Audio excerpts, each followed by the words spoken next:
Dr. Yasmine Saad isn't only a psychologist, she is leading the way with psychology by empowering lots of other psychologists to really understand that psychology is not just about the science, but it's very holistic and includes our spiritual nature as well. And you are doing so much in a really forward way and supporting so many helpers in your field to fully embody and own that transition out loud so that they can offer a higher level of support.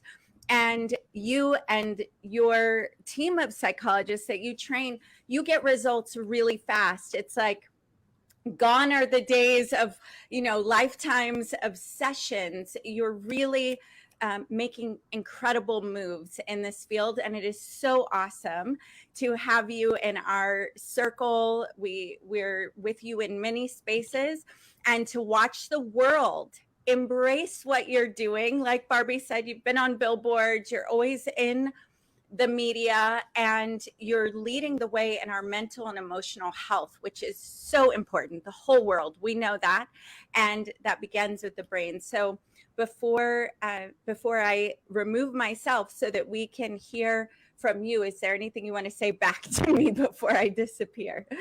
First of all, thank you so much for this wonderful introduction, Adora. I love you. I love how we're coordinated. I didn't even realize. That's so cute. And thank you for the Los Angeles Tribune for inviting me. I'm very grateful. I wish everybody knew what I knew, because I believe like the world would be different. So it's really my mission and my passion to share with the world a bit how to decode their thoughts and their emotions so that they can be free to live the life they want. Awesome. So that's a little with bit. That, take notes. The floor is yours. Sounds great. Well, hi, everyone. I'm Dr. Yasmine Saad. As you heard, I use ancient Eastern wisdom to cure modern Western problems. So what does that look like? What it looks like, it's the idea that every thought you have, every emotion actually carry everything with you. It carries your present, it carries your future, and it carries your past. So with just one thought, you can actually know what are your obstacles in your life, where you're aiming, what is your future, where you want to go, and what you need to rebalance within to get there. So I'm training psychologists so that they can very quickly help their patients to really understand what is the intention, what is the purpose, what does this person want. And so I'm here to help you do that. So I would love for this to be very interactive. I'm going to start a bit explaining a tiny bit the theory, and then I'm really going to ask you to give me some of your emotion, negative thoughts, and I'm going to help you decode them with you. So like that, it's going to be very real in the moment.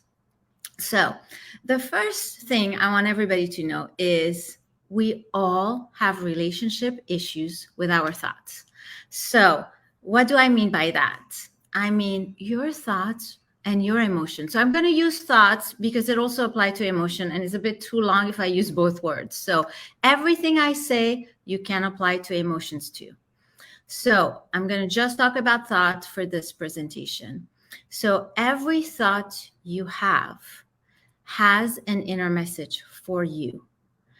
You are just not understanding it. You guys are not communicating together. We're not communicating with our thought. We're not understanding them. So if you have a thought, I'm not good enough, most people think I'm not good enough, and it stands there when there's so much behind it. And I'm going to show you how and what and everything. So the first thing is to understand your thoughts are actually coded messages. And they're very easy to decode. They're not that difficult, but you want to first start there. That everything that is expressed through you comes from your energy being. And as you know, energy always moves up, always moves forward. So your thoughts are actually here to rebalance you. Your emotions are here to rebalance you. The life happening outside of you is here to rebalance you. there's this energy that's always trying to create what we call homeostasis, which is if you veer too much to the right, it's going to bring you to the left. And so that's why it's really important that you become very aware of where your thoughts go. And naturally, if they go too much to the negative, you're going to want positive. And that's how positive psychology was born, because there was so much focus on the negative and pathology that positive psychology came in. But now we're at a place that people who are embracing positive psychology are a bit jailed by it. They're handcuffed by it because they have bad days and they have negative thoughts. And so they have to go even more with forceful thoughts of positive and positive. And this chain that, positive brings negative, negative brings positive, and you are entangled. And we want everyone to get disentangled. You want to be able to observe your thoughts. It's really, really important. You want to be able to understand them, not take them at face value. So a little bit, I want to see, do you have any thoughts? Anybody in the audience, any thought, any emotion that they would like to be decoded so that I can show you live what it looks like? If not, I'll just pick one. Or if you have somebody in your life that is going through something, you want that decoding, let me know. I'm going to look at the comment in the chat if you can come up with anything. If not, I'll just pick up something. So I'm going to talk a little bit, 2-3 more minutes to see if there's some thoughts coming in. And then, okay, I can't lose weight. So good. I'll start with that. Okay, Ava, perfect. That's a perfect thought. Totally. And the reason why it's perfect is because it's so common. So I can't lose weight. What does it say about your present? In the present, it means that you're at a place where you're not happy with your weight and you would like a bit of a better body. I cannot lose weight means there's a discrepancy, there's a distance between where you want to go. Where you are and where you want to go, there's a difference, right? There is like, I want to have a body where I'm skinnier at least, and I cannot achieve that. So what is the coded message here?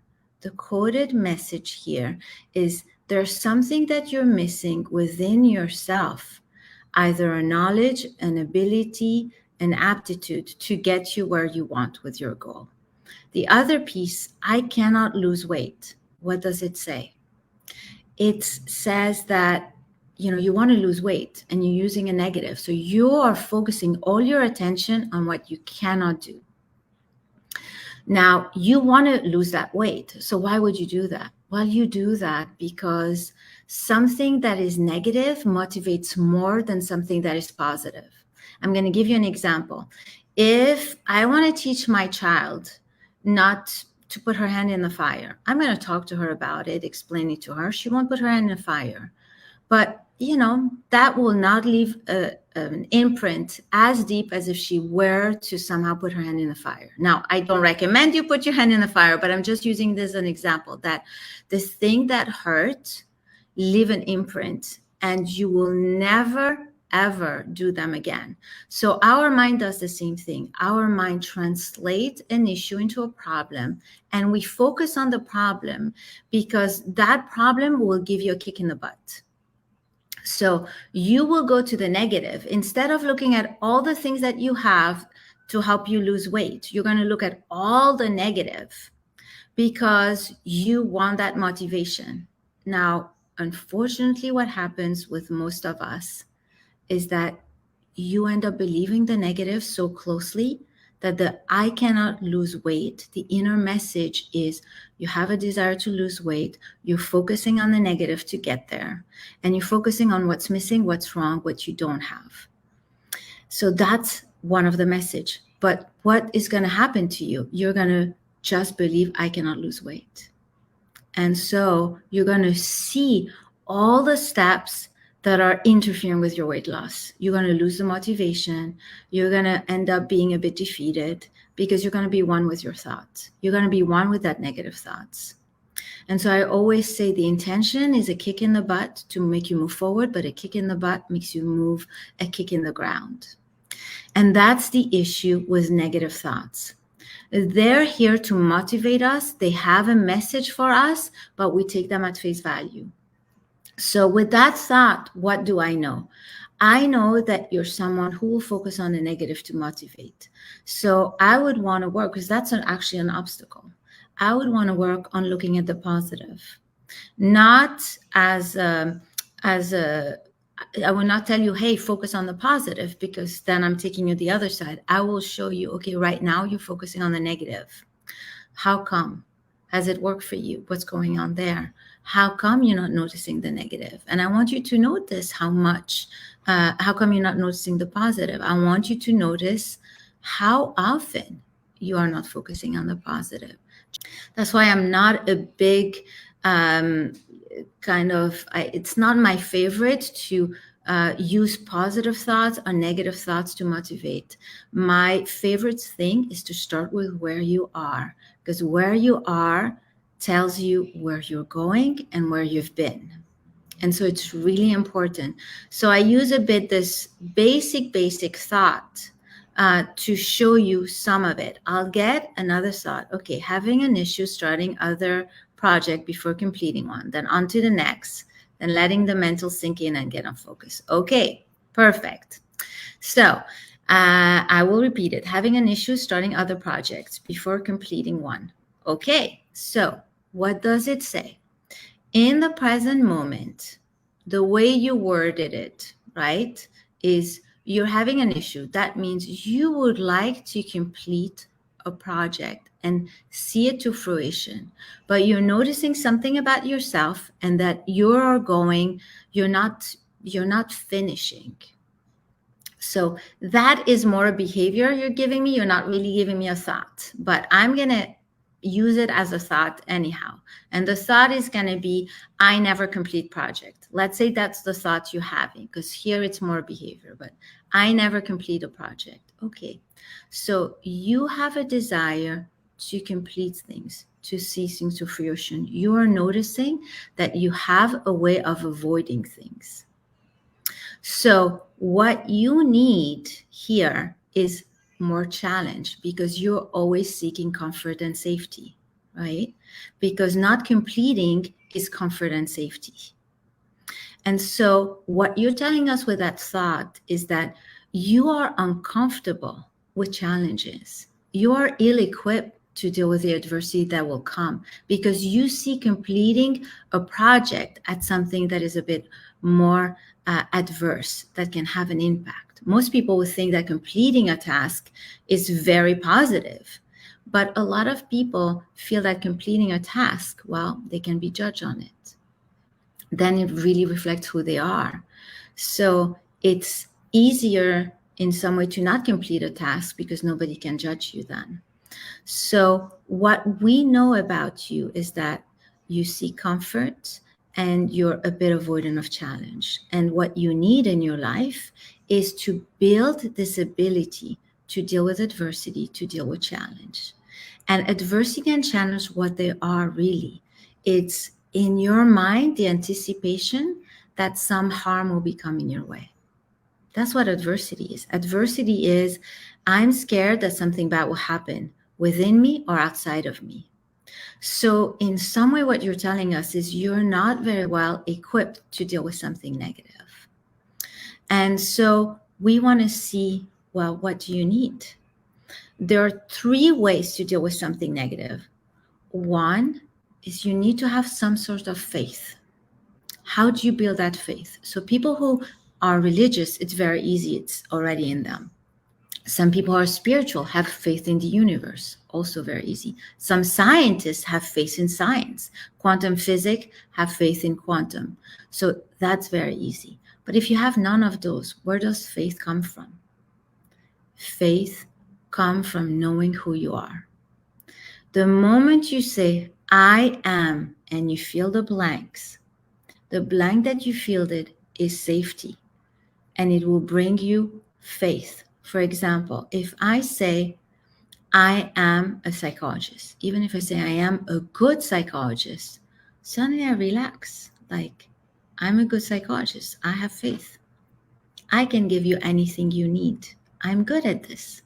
It's just there's a peacefulness that comes. It really helps you deal with adversity. So a lot of people don't have the I am, fill the blank. I am talented. I am artistic. I am creative. I am, they think they're average, or they haven't spent time figuring out who they are. You want to take time to see the I am. And in this I am, what can be useful for you to deal with adversity, right? So let's take my example. I'm a psychologist. So I can totally regulate emotions, thoughts, behavior. Well, that will give me a lot of peace with dealing with adversity, right? So you're not a psychologist, you won't have that, but you will have other things. So I want to really show you how you break and you go further and further. So I was talking about the 3 things to deal with adversity. One was faith. And the other one, part of the continuation of faith, is identity. Figure out who you are. And the third one is really sitting with emotion. It's about, again, being. When you're really, really, really scared, if you just stay in it, just I am scared, but peacefully, gradually it will go away. It's like exposure therapy. If you're scared of elevators and you sit in an elevator long enough, that fear will go away. It's just the being in one space helps you create an ability to deal with adversity. So you see how I took one thought about not completing a task, and look how much I know about you and how much I know where you need to go and what is your future. You can do that for yourself in much easier way. So what you want to think about in order to do it yourself is the first, what is the thought? Let's say I'm going to say I'm not good enough. Let's put that one as a thought. What you want is usually the reverse. Your mind has created a problem out of what is needed. Usually it is like that. I'm making it general for you to be able to apply it to yourself. So people who say I'm not good enough, they want to be good enough. Now, that's what the first step. The second step is see how what you did, you focused on the negative to get there. So that shows you your journey, your path. Your current journey, your current path is to give yourself a kick in the butt to get to where you want. So you want to look at, what does it mean? This means that you're focusing on effort, struggle, fighting, pain to get where you want to go. So you will get where you want to go, but it will be through those 4 modalities. There's no other way. Your thoughts are showing us that. So now that you know that, you want to look at, do you actually believe that another way could get you there? And if you don't, why? And what do you need to build to get there? So most people don't believe that maybe they're supported or things naturally will come to them. They were not raised in that way. So they have to tilt their focus to question what has been brought to me naturally in my life, what I have received. You have to look for the evidence on the other side, because right now you're really focusing on what you know, the safety, the comfort you know, which is in your life. Effort, fight, struggle, pain have led you forward, have moved you forward. Now we want to change that path. You want to change that path. So you have to see evidence for the other side. And so you have to look and see how you might not believe the other side yet. And that's what we need to heal. We need to heal your ability to believe that you can get what you want with ease. And that's, your mind has to get on board first. We have to get your mind on board to get you to an easier way. And so this is a journey. This is an inner journey. Whatever thoughts you have, is you have to bring it back to inner. A lot of people say, I'm not good enough, so let me ask my friends for support. Let me ask other people. But this is an inner journey. When you focus on the war outside of you, you kind of lose the focus on the war inside of you. And the war inside of you is really what matters. And your thoughts and your emotion are showing us the war within and the path forward for you. So I hope I was helpful. It sounds like a little bit more minutes. I'm not sure. Tell me, did I do it? Yes, we were enjoying the way that some people probably thought you were partially psychic with the way you were able to do that. And I feel like you could have a job as a psychic because of what you know about psychology and just how revealing a few sentences are. So I want to talk, Yasmine, about how do you get your mind on board? Because some people are going to find you, work with one of the psychologists that work with you, but those that don't, or in the meantime, how do you get your mind on board with this new way? And you talked about this inner war that when we're focused outwards, it distracts from what's going on inside. So really getting centered on the inside will allow you to heal those things. So anything you want to say about that? Yes, that's a fantastic question. Getting people on board is the big task, is the big job. So first, you have to know three concepts because you need those three concepts. Your thoughts contain a piece of something that you need to heal, but they are not to be taken at face value. It's really important because I would say 90% of the world believe their thoughts. They believe what they think. And their mind is just a translator. It's like dreams. When you have a dream, you don't fully believe the dream, but you're trying to figure out, why is it here to tell me? Thoughts are the same. So we need to change our relationship by believing that thoughts are like dreams. Emotions are like dreams. So first things, do not believe them at face value, but they hold a kernel of truth. The second that people need to know about this is that you are an energy being. It's really important that you see that, and that you are creating with a mind, a body, and an essence of who you are. Like when I come, you know me already. You feel me.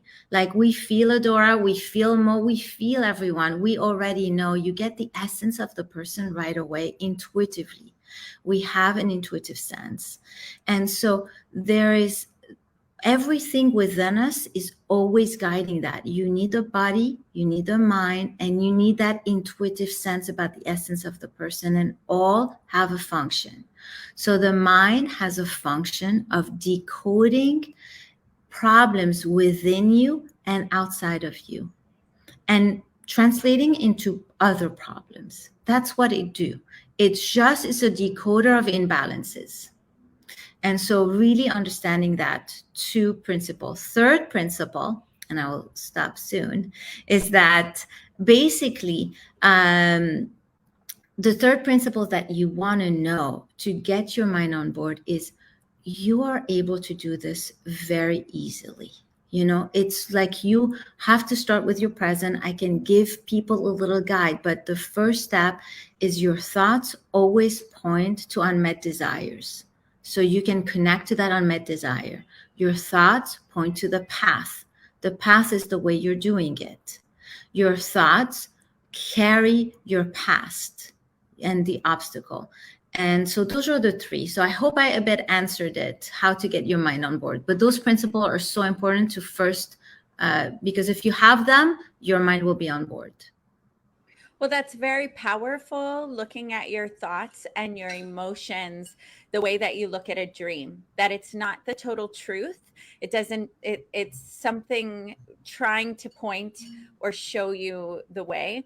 And when you just said your thoughts always point to unmet desires, for a moment I thought, so every thought means is pointing to an unmet desire, but then you listed, or it's pointing to a path that is on your way. But will you say a little bit more about that, the points and decoding Yes. those thoughts? And for a lot of people, I mean, how many random thoughts that we've all had. I mean, just Halloween alone and the trailers will put thoughts that are uninvited, in our minds and on the screen. And to know how to just have that grace to go, this isn't reality. This isn't my total identity. This is pointing to something so I can decode it. Yes. Okay, so good. So first of all, I'll be a bit more precise and refined here for you guys. When you're aligned internally, you have positive thoughts. Naturally, you feel grateful, you feel good when you are online. When you are unbalanced, and what makes us unbalanced is when we're stopping to grow internally, when we go too much into safety, we don't have enough challenge, or when we go too much in challenge. We need balance about safety and challenge. That is so important. And stuck emotion makes you unbalanced. There's a lot of things that makes you imbalanced. Things that you receive from others makes you imbalanced. The moment you are in balance, and we all are, we're all a journey of balancing, rebalancing, unbalancing. The moment you are unbalanced, you will have a negative thought. That's why 99% of our thoughts are negative. Every single one of these thoughts point to unmet desire. You're watching a Halloween movie, because you pointed to that.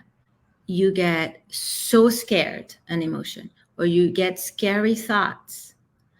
What happens here? What's happening, like, I'm scared of this movie. In this present moment, you're scared of the movie. What does it say? Well, you're ill-equipped to deal with what this movie is bringing you. What is the movie bringing you? Maybe it's violence. Maybe there's something within you that you have not figured out a way to deal with violence. And so you want to look at, okay, what is violence for me? Violence is destruction. Violence is the bad of humanity, the evil of humanity. So you have difficulty dealing with that. So you can see how that negative thoughts, I am scared of this movie, that looks so simple, you will never think, but what is it? It's scared of the violence. What is the violence? It's the evil of human beings. So there's something deep within you that is craving for a world where it's all good and it's very peaceful. And from that place, you'll have difficulty dealing with evil, dealing with violence. So That's very powerful, because I don't even watch the scary movies. I get mad when the trailers come up that I didn't want to see. So what you're telling me is I'm craving a world. Part of it has been the 20 years of self-development that says, hey, watch what you put into your mind, your energy field, and your emotions. But I think even at 15, 16, I stopped enjoying very scary movies. It's so you've given me a lot to think about, and and here comes Carissa with some more to think about. Wow, thank you so much for being here, Dr. Yasmine. It's been a pleasure to be on the backside of just like receiving what you have been saying behind the scenes a little bit. And thank you so much for the opportunity to ask you another question or two while we have, just a few minutes left with you. You've been talking a lot about safety and sort of these ways to navigate emotions and things like that. And something I'm really sort of obsessed with in this season of my life is performance, but from a lens of being balanced. And there's a book that I'm reading right now called Peak Performance, and I think it's over here somewhere, but I think it's by Brad Stulberg.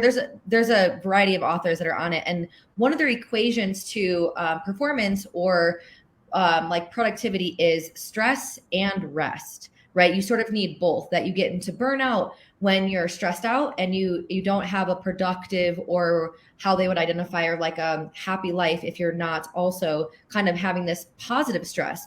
Can you speak a little bit to what positive stress means, how that impacts the brain, and why it's actually necessary for growth and performance and an overall happy life? Yes, absolutely. Such a good question. So I'll answer your question and I'll tie it a bit with something Adora said, like that I can do 2 in 1 for you. So life is really like a yin and yang symbol. There's the dark, there's a light, there's the path in between. And with the two, each, the dark has a purpose, the light has a purpose by themselves. And they are here to rebalance each other. And when you walk that middle path, you get the whole. Everything in our life is designed that way. So in order to get your peak performance, if you stay too much in safety, too much of rest, you will not be able to. If you go too much into performance, pushing, effort, doing, you will burn out. It's not going to work. You need the balance. You need day and night. You need rest and push. So what happens? Most people side on one or the other based on their comfort zone. Some people's comfort zone are on the effort side. Some people's comfort zone are on the safe side, the rest side. So to tie it back to Adora with the horror movie, the comfort zone is on the avoidance side. But what will happen is with that is you will always have to avoid that. You always have to stay away, but it will come to you in other ways, like the evil of the words or dealing with it or something. And you always move away from it. There won't be a growth where you feel like, wow, I can deal with this. So with rest and performance and getting to your peak, it's really important that you analyze, who are you? Where are you? Because you will have the people who be like, go, challenge, push, and all of that, but they will burn out. They will burn out fast and it won't be good. They don't have the other side. They don't have the rest. And the other people who are so much in the rest, well, they won't have the challenge, but life will bring it to them, will bring it to, because there's this homeostasis. Everything is ruled by energy, and energy wants you to be a balanced human being. And your mind and where your focus goes to unbalances you.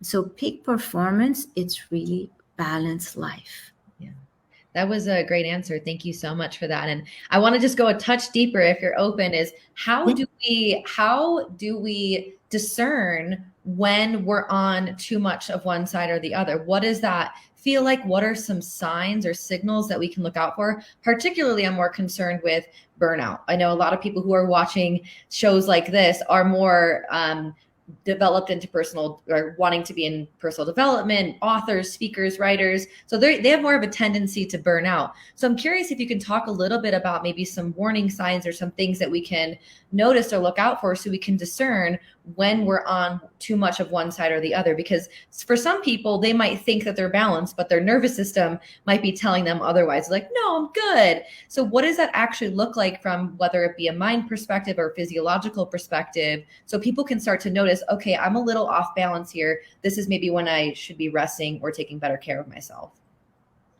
Fantastic. So I'll start with the mind piece. The mind piece is you will do what you like. You will do what you like. So if you like to get results from working hard, from overcoming, from being, which a lot of people are. A lot of people, they get their self-esteem from achieving, overachieving. So they will do that.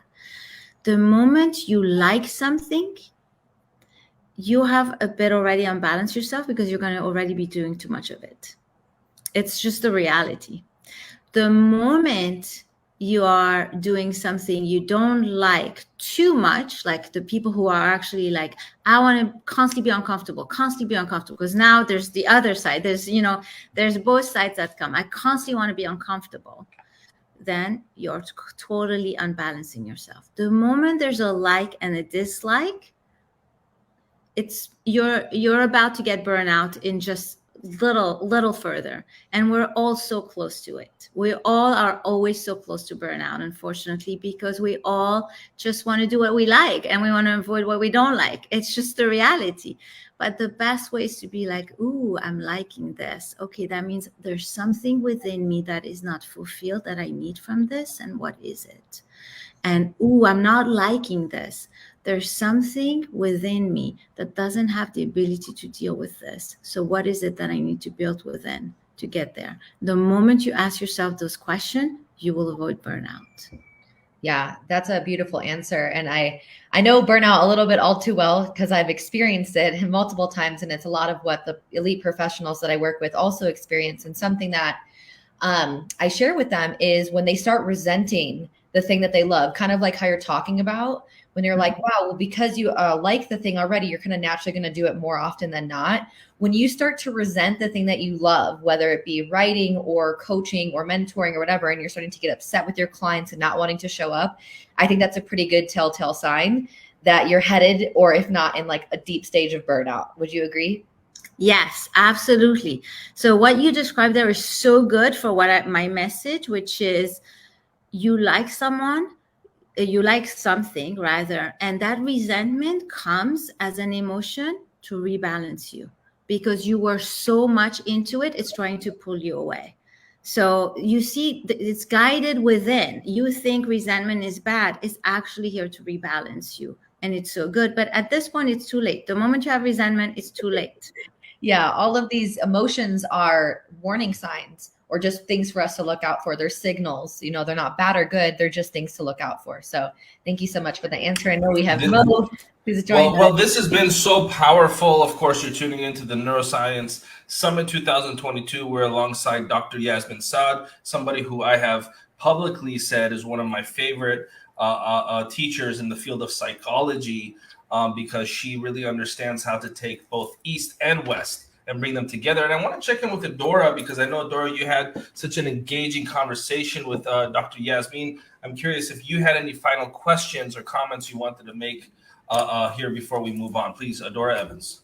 Yes, and that burnout comment is huge in our society. So thank you for bringing that up, Carissa. So Dr. Yasmine, I'm still a little hung up on this horror movie thing, right? Because am I supposed to go watch these movies in order to balance my uncomfortable feelings, or no? Okay. Yeah. I'm like, I spent so long focusing on what, so do we go seek out all the things that we've trained ourselves not to watch? Okay, so more about that. But rather, if it comes up, notice it and go, where am I uncomfortable with the evil in the world, and how can I, so that I'm not in resistance, attracting it all the time. But the assignment isn't go get comfortable by binge watching a whole bunch of horror movies. Okay. No, the work is not on the outside. Yes. So that's such a good question, because people's mind go, oh my God, I have to now go do this. You have to do nothing on the outside. Nothing on the outside. The outside, you'll be a bit wasting your time, because inside is so much more powerful. But what you want to decode your thoughts and emotion. That's really what I want everybody to do. You want to see like, ooh, what does it say about me? The fact that this trailer triggers me in such a way, what does it say about me? It just says that in my life, the way I have dealt with adversity is by kind of looking the other way. So I'm not the best equipped to deal with it. Do I want to continue that, or do I want to change path? And if I change path, I need to work internally on how can I be sitting in front of adversity and still be standing. And that's the next step for you. It's inner work on that. Not the horror movie. This is just a signal. This is just and you can do it if you want. If you don't want, you can decide, no, my way is very good, and you will do it in other way. Life will bring you what you need. You actually need to do nothing. But I'm helping people really understand what their thoughts and message are. It's just signals. It's just is that. Isn't that funny, this idea of decoding? It's almost like a frequency is coming in, and the realization that we hear so much in meditation, that you're not the mind, you're a spirit and a human experience. So then being the observer to go, what is this, these thoughts, these emotions, what are they signaling, so that I can rebalance and yeah, interesting. Awesome. Thank you. We kept you a little longer. It was so fascinating. Yes, Mo. I'm grateful for you guys. Thank you so much. Thank you, Mo, Carissa, Adora, and everybody here. It's been a pleasure. Thank you so much to Dr. Yasmine. Always a pleasure and privilege to have you share your wisdom, share your knowledge with this global community. We've had people from over 17 countries register, so we want to give a special thanks to all of the expert speakers, Dr. Joe Vitale, Michael Beckwith, Dr. Yasmine, all of these incredible global thought leaders that are coming together to make this event possible. So thank you again, Dr. Yasmine, and we're going to take a quick break for about 1 minute, and we will be back to continue the next segment soon.